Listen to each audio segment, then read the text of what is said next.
Αυτό το βίντεο παρουσιάζει το SPELS, ένα πλαίσιο που επιτρέπει στους εκπαιδευτικούς να σχεδιάζουν εξατομικευμένη μάθηση. Η προσέγγιση της εξατομικευμένης μάθησης που καθοδηγεί την έρευνά μας είναι προσαρμογή της μάθησης στα ενδιαφέροντα, τις δυνατότητες και τις ανάγκες κάθε εκπαιδευόμενου, συμπεριλαμβανομένης της δυνατότητας επιλογής των εκπαιδευόμενων, τι, πώς, πότε και που μαθαίνουν, ώστε να παρέχεται ευελιξία και υποστήριξη της μάθησης. Ο σχεδιασμός της εξατομικευμένης μάθησης αποτελεί ιδιαίτερη πρόκληση, καθώς η ποικιλομορφία και ο πλουραλισμός των προσεγγίσεων της εξατομίκευσης προκαλούν σύγχυση στους εκπαιδευτικούς όσον αφορά τα μέσα που πρέπει να χρησιμοποιήσουν και τον τρόπο προσαρμογής της μάθησης στη διαφορετικότητα των εκπαιδευόμενων. Για να αντιμετωπίσουμε αυτή την πρόκληση, προτείνουμε το SPELS, ένα πλαίσιο σχεδίασης δραστηριοτήτων εξατομικευμένης μάθησης. Το SPELS περιλαμβάνει τα εξής στοιχεία. Προφίλ εκπαιδευόμενου. Αρχές εξατομίκευσης. Επιλογή εκπαιδευόμενου. Στη συνέχεια, θα παρουσιάσουμε αυτά τα στοιχεία. Αν και η εκπαιδευτική έρευνα υποδεικνύει το προφίλ των εκπαιδευομένων ως ουσιαστικό στοιχείο της εξατομικευμένης μάθησης, οι πολυάριθμες προσεγγίσεις δυσκόλεψαν την ερευνητική μας ομάδα. Προτιμήσαμε να λάβουμε υπόψη μας τα χαρακτηριστικά του προφίλ των εκπαιδευόμενων που χρησιμοποιούνται κυρίως από τους εκπαιδευτικούς στην καθημερινή τους πρακτική. Για αυτό το σκοπό, στο SPELS υιοθετήσαμε τα χαρακτηριστικά που αναφέρονταν σε εφαρμογή εξατομικευμένης μάθησης σε 62 αμερικανικά σχολεία. Συγκεκριμένα, ενδιαφέροντα. Τα ενδιαφέροντα αναφέρονται στη διερεύνηση και ικανοποίηση των ενδιαφερόντων των εκπαιδευόμενων, είτε προσωπικά είτε ειδικά για το μαθησιακό αντικείμενο. Για παράδειγμα, τα ενδιαφέροντα που σχετίζονται με το μαθησιακό αντικείμενο μπορούν να προκαλούνται με τη διασύνδεση του πολιτισμικού υπόβαθρου ή της καταγωγής των μαθητών με το μαθησιακό περιεχόμενο. Ανάγκες. Οι ανάγκες αναφέρονται σε ανάγκες των εκπαιδευόμενων όπως η προτίμηση και καταλληλότητα της μαθησιακής μεθόδου, ο μαθησιακός χρόνος και οι μαθησιακές δυσκολίες.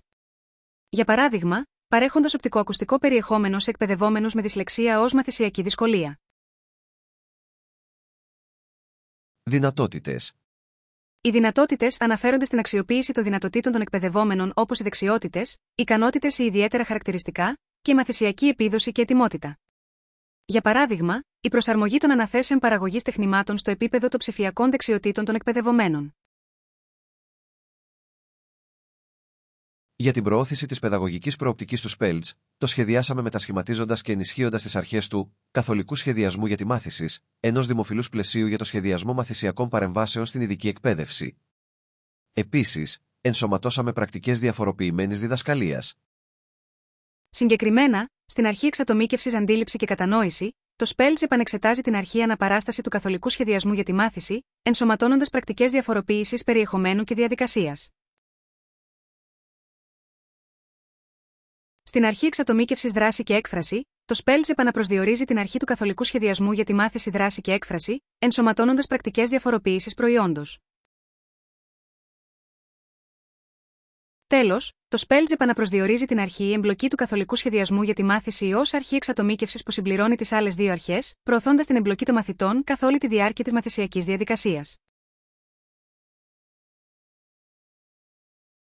Ας εμβαθύνουμε τώρα στις αρχές εξατομίκευσης που περιλαμβάνονται στο SPELS και στις αντίστοιχες πρακτικές που προτείνονται στους εκπαιδευτικούς. Η αρχή αντίληψη και κατανόηση περιλαμβάνει 3 πρακτικές. Στην πρακτική πολλαπλή τρόποι αναπαράστασης του μαθησιακού περιεχομένου, οι εκπαιδευτικοί παρουσιάζουν το ίδιο περιεχόμενο με πολλαπλές αναπαραστάσεις. Για παράδειγμα, ως κείμενο, γράφημα, εικόνα, βίντεο ή podcast. Στην πρακτική διαφοροποίηση περιεχομένου, οι εκπαιδευτικοί παρέχουν διαβαθμισμένο ή συμπληρωματικό μαθησιακό περιεχόμενο. Για παράδειγμα, περιεχόμενο για διαφορετικά επίπεδα ετοιμότητας. Στην πρακτική διαφοροποίηση διαδικασίας, οι εκπαιδευτικοί υποστηρίζουν διάφορες διδακτικές μεθόδους και παρέχουν ευκαιρίες για ατομική συνεργατική μάθηση. Για παράδειγμα, οι διδακτικές μέθοδοι μπορεί να περιλαμβάνουν οπτικές αναπαραστάσεις, ακουστικές ή πρακτικές δραστηριότητες. Η αρχή, δράση και έκφραση περιλαμβάνει 3 πρακτικές. Στην πρακτική υποστήριξη εκτελεστικών λειτουργιών και επικοινωνίας, οι εκπαιδευτικοί διευκολύνουν τους εκπαιδευόμενους να σχεδιάσουν και οργανώσουν την εργασία τους. Στην πρακτική ποικιλομορφία επιλογών επίδειξης γνώσεων και δεξιοτήτων, οι εκπαιδευτικοί επιτρέπουν την παραγωγή ποικιλόμορφων τεχνημάτων. Για παράδειγμα, οι εργασίες που αναθέτουν μπορεί να περιλαμβάνουν την παράδοση είτε ψηφιακών είτε χειροποίητων τεχνημάτων. Στην πρακτική εξατομικευμένη αξιολόγηση, οι εκπαιδευτικοί διαμορφώνουν εργασίες αξιολόγησης που περιλαμβάνουν αυτοαξιολόγηση των εκπαιδευόμενων, αξιολόγηση ομοτήμων και παρέχουν ανατροφοδότηση αντί για την τυποποιημένη τελική βαθμολόγηση. Η αρχή εμπλοκή περιλαμβάνει 3 πρακτικές που ακολουθούν τις αρχές του καθολικού σχεδιασμού για τη μάθηση. Στην πρακτική προσέλκυση ενδιαφέροντος, οι εκπαιδευτικοί δίνουν ευκαιρίες για ατομική επιλογή και αυτονομία, η βελτιστοποίηση της συνάφειας, της αξίας και της αυθεντικότητας του περιεχομένου. Στην πρακτική διατήρηση της προσπάθειας και επιμονής. Οι εκπαιδευτικοί λαμβάνουν υπόψη τους την ετοιμότητα των εκπαιδευομένων, δίνουν ανατροφοδότηση ή ενισχύουν την επικοινωνία μεταξύ μαθητή και εκπαιδευτικού ή και συμμαθητών. Τέλος, στην πρακτική αυτορύθμιση, οι εκπαιδευτικοί προάγουν την παρόθηση, διευκολύνουν τις ατομικές δεξιότητες και προωθούν την αυτοαξιολόγηση και τον αναστοχασμό των εκπαιδευομένων.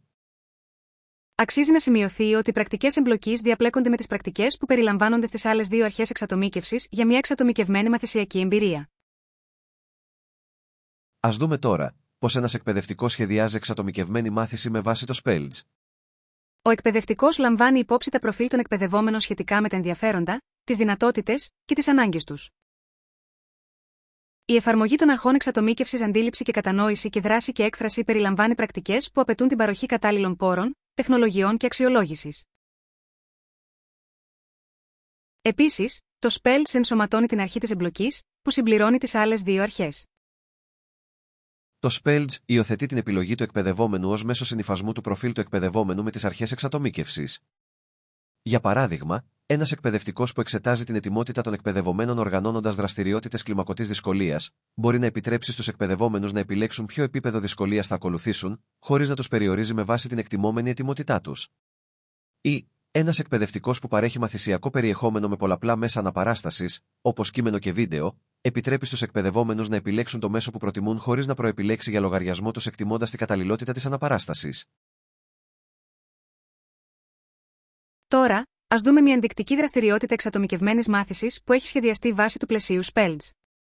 Για παράδειγμα, σε ένα μάθημα ιστορίας για τον Τροϊκό Πόλεμο. Ένας εκπαιδευτικός μπορεί να ενεργοποιήσει τα ειδικά ενδιαφέροντα για το μαθησιακό αντικείμενο των εκπαιδευόμενων λαμβάνοντας υπόψη το ενδιαφέρον τους για συγκεκριμένους ήρωες. Στην περίπτωση αυτή μπορεί να εφαρμοστεί η αρχή εξατομίκευσης της αντίληψης και κατανόησης. Συγκεκριμένα, με την πρακτική διαφοροποίηση περιεχομένου παρέχοντας συμπληρωματικό μαθησιακό περιεχόμενο για αρκετούς ήρωες του Τροϊκού Πολέμου και ενθαρρύνοντας τους εκπαιδευόμενους να επιλέξουν το περιεχόμενο που σχετίζεται με αυτούς που τους ενδιαφέρουν. Επιπλέον, η αρχή της εξατομίκευσης της εμπλοκής συμπληρώνει την εμπειρία των μαθητών, καθώς η συνάφεια του περιεχομένου προσελκύει το ενδιαφέρον τους. Ένα ακόμη παράδειγμα δραστηριότητας εξατομικευμένης μάθησης που σχεδιάστηκε για ένα μάθημα κοινωνικών επιστημών σχετικά με τα δικαιώματα των καταναλωτών. Ένας εκπαιδευτικός μπορεί να αντιμετωπίσει τις ανάγκες των εκπαιδευόμενων όσον αφορά την προτίμηση και καταλληλότητα της μαθησιακής μεθόδου, λαμβάνοντας υπόψη την προτίμησή τους για οπτική, ακουστική ή κιναισθητική μέθοδο. Στην περίπτωση αυτή μπορεί να εφαρμοστεί η αρχή εξατομίκευσης αντίληψη και κατανόηση εφαρμόζοντας στην πρακτική πολλαπλή τρόποι αναπαράστασης του μαθησιακού περιεχομένου. Συγκεκριμένα, παρέχοντας το περιεχόμενο των δικαιωμάτων των καταναλωτών σε διάφορες μορφές, όπως βίντεο, κείμενο, podcast ή προσομοίωση, και να επιτρέψει στους εκπαιδευόμενους να επιλέξουν τον προτιμόμενο τρόπο μάθησης. Επιπλέον, η αρχή εξατομίκευσης εμπλοκής συμπληρώνει την εμπειρία των εκπαιδευόμενων, καθώς το ενδιαφέρον τους για το περιεχόμενο προσελκύεται μέσω της δυνατότητας ατομικής επιλογής και αυτονομίας. Ένα ακόμη παράδειγμα δραστηριότητας εξατομικευμένης μάθησης που σχεδιάστηκε για ένα μάθημα της πληροφορικής σχετικά με τα λειτουργικά συστήματα.